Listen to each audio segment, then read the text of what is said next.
Welcome to the Business Cousins podcast, where we do mix business and family, and it works out great. It does. George Shirley, Bruce Better Questions Hill, and my amazing cousin. Go ahead and introduce yourself, cousin. Hey, I'm Tasha Cooper Ware, HLS Collective.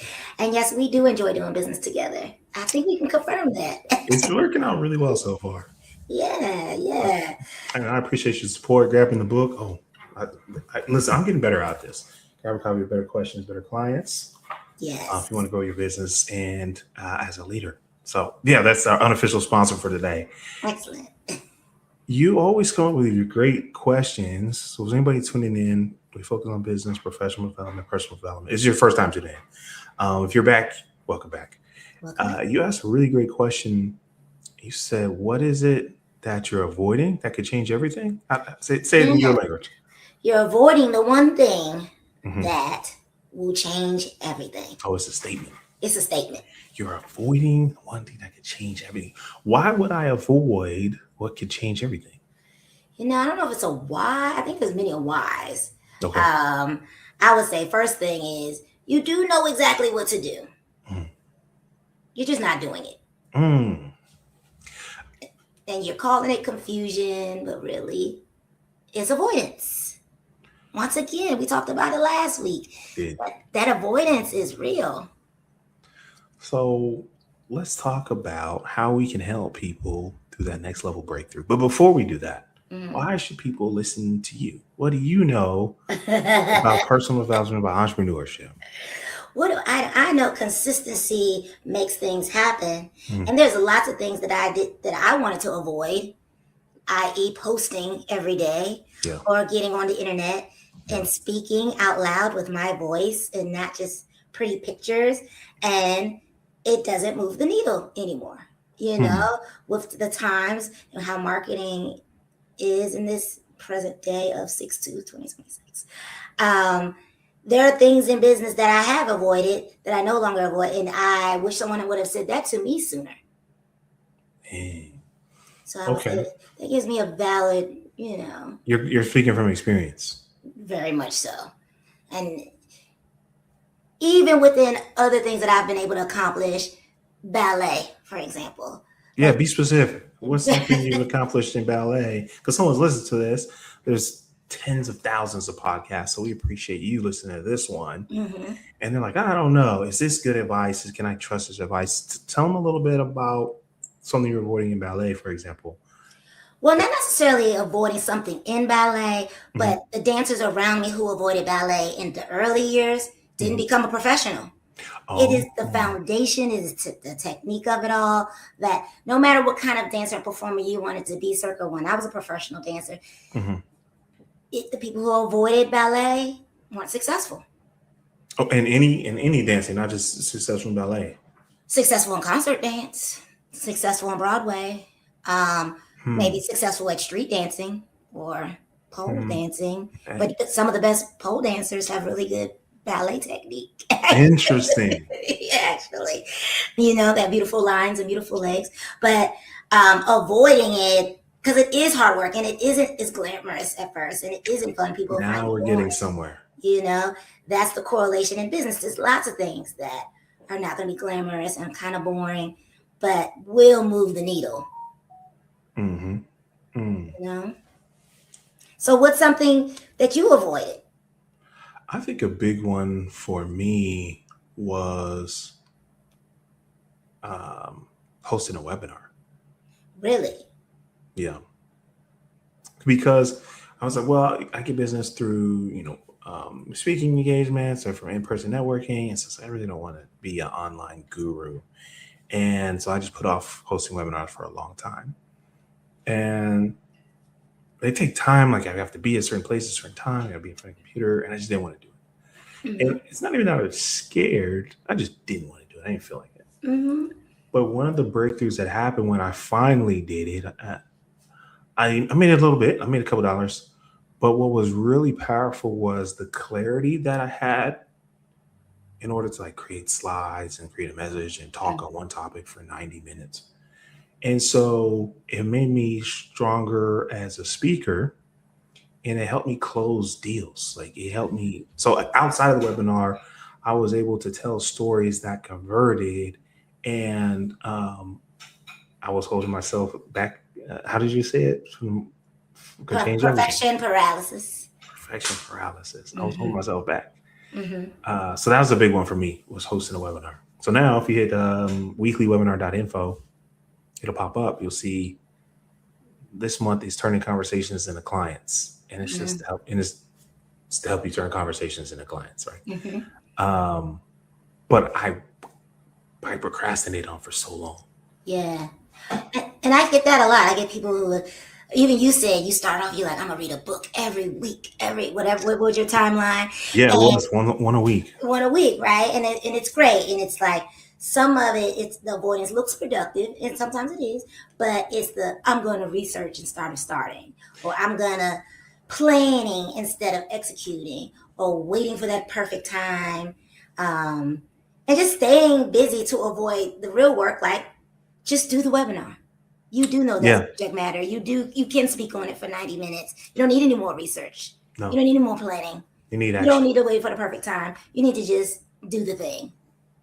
You're right. And it's the same in personal training. Like you don't need more information. I told you how much water to drink. You just decided you were going to drink it 3 days instead of 7 because you were so busy. Oh, you're too busy to drink water? That Because sounds they exclusive. because they don't want they say they don't want to go to the restroom. And I'm like, but that's like a good thing. You want it to come out. But I'm trying to tell you, that's one of the things. I'll get it at least once a week. Oh, I can't stay out the bathroom. I'm like, again, your body will adjust, but you have Right. to stay in it. You Man, know? it seems like every other episode we're saying the word consistency. Yeah. It's a big one because I feel like that's the one thing you do have some control over.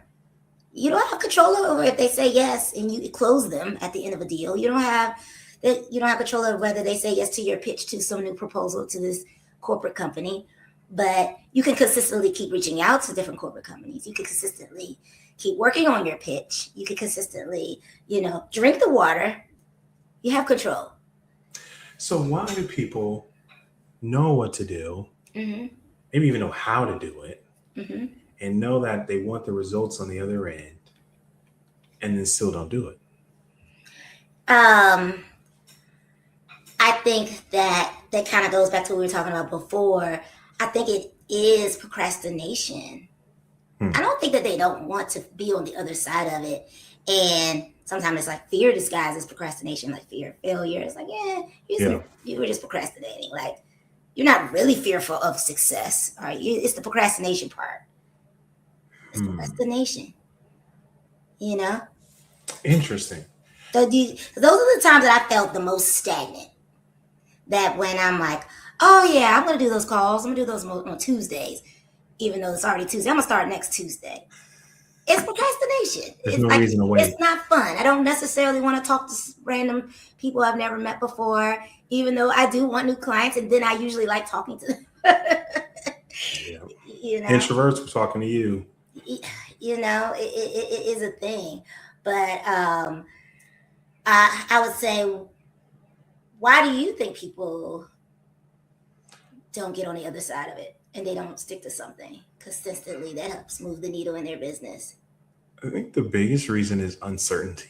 So I used to do a talk when I was president of Toastmasters 1565, the oldest chapter in Nashville. Mm-hmm. And I did a talk called Fear versus Uncertainty. And when I realized, like,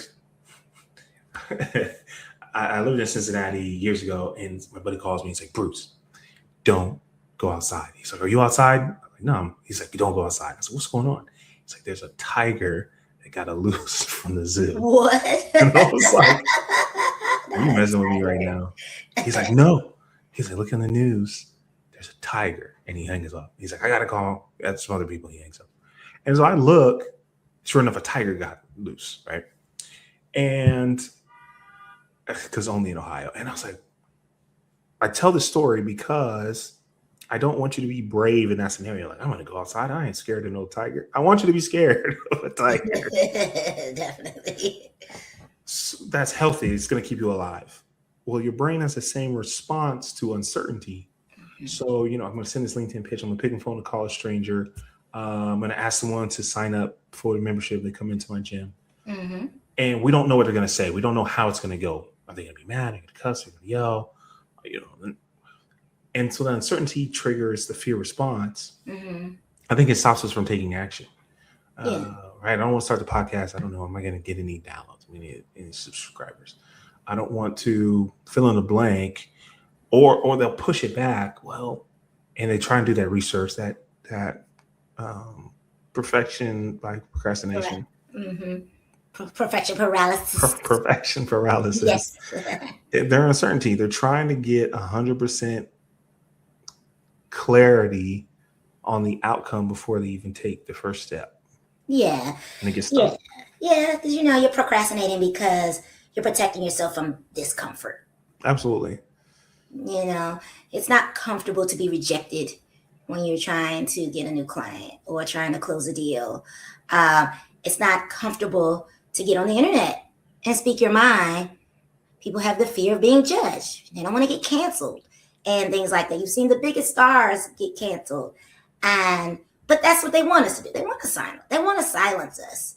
And you have to push through that. Like your words matter. If you are doing something with integrity, you were put here to change the world in some way. Hopefully for the better. Hopefully for the better. Hopefully you're on the up and up team. But but at the end of the day, you gotta give the world what you were put here for. Yeah. And push past that discomfort and push past that procrastination that keeps you from getting to that discomfort. And then you can get on the other side of it.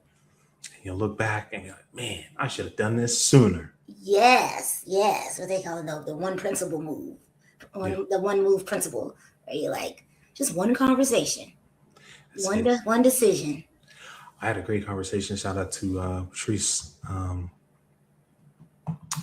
And I was telling her I work with SaaS companies. And she was like, oh, I'm the operations director for Atlanta Tech Week. And I was like, oh, I didn't know that, but that's amazing. Please refer me Immediately for sales roles. And it's just because I asked, right? Mm-hmm. I didn't have a script or sales pitch. Just asked. We just had a conversation. Yeah.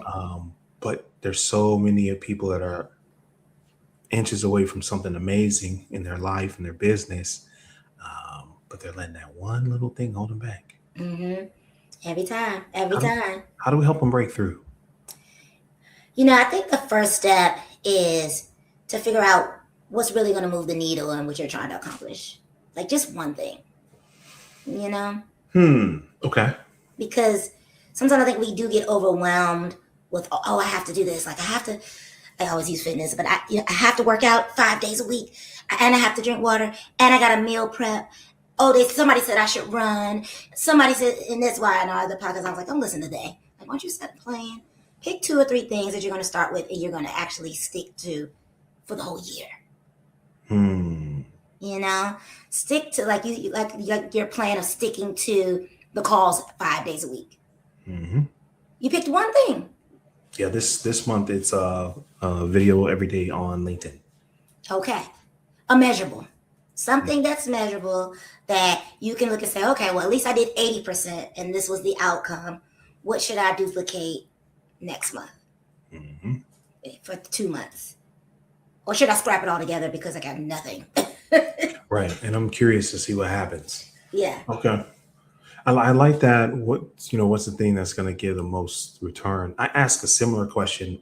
What's the smallest, easiest thing I can do right now that's going to make the biggest difference? Mm-hmm. And I usually just go do that.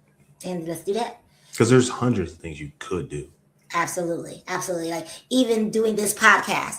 This is a great learning. This is a perfect example. Go ahead. Yeah. This is a perfect learning curve for me because I did want to speak more and I did want to speak to camera. I just didn't necessarily want to speak to myself. That's tough. But the consistency of us meeting together and starting this, I can see how it's going to improve in the future. Absolutely. And that's kind of how ballet is. It's like you have to do the thing at 5, 6, 7, 8, 9 years old so that when you're 17, 18, 19, it's second nature. And now look, you're on the Backyardigans and you have a TV show, That's how it happens. It's that easy. Just gotta earn it. Do a little ballet. That's the solution to all of life's problems, ballet. All Try right. it. Try it. Do a little But I plie. could use some flexibility. So, The body awareness uh-huh. that a person can procure in a ballet class, the mental acuity. I tell everybody, put your babies in a ballet class. I bet you they get all A's when they start school Hmm. because they have to remember, they have to take in the information, they have to take constructive feedback and not get in their feelings. All right. Ballet Mm-hmm. classes. Ballet classes. I'll do it. Mm-hmm. Yeah. Okay. All right. It's just a few years. They don't have to become a ballerina, but they've done studies. It raises our self esteem. There's lots Mm. of good things that come from ballet. Okay. I learned something today. Mm-hmm. And so you have to ask yourself, listener, subscriber, what are we going to call them? Cousins? There we go. Cousins. Cousin. Yes. You got to ask yourself, what's my ballet? What's the Mm-hmm. basics? What's the fundamental? What's the transformative work? I don't even want to say hard work. It might Right. be challenging because you're operating in a version of yourself that is new and unfamiliar. But what was that? 16 episode 15 or 16? We talked about it doesn't have to be difficult. Oh yeah. Like it doesn't have to be. It doesn't have to be a struggle. You just have. Struggle. Yeah, that's what it was. You don't Mm-hmm. have to struggle your way to success. You got No. to be consistent your way to success. So you got to find out what your ballet is, cousin. Mm-hmm. Find out what your ballet is, cousin. Indeed. Yeah, Because that's good. I think that's a good way to leave it right there. yeah, You're this close to a breakthrough. You're this. this close to a transformation. Mhm. It's on the other side of the action you're refusing to take. Yes. So go do that one thing that will change everything. Let's get it. Bars. All right. Hey, tune in. Like and subscribe. Tell a friend to tell a friend. We'll Yes. see y'all next week. See you next week.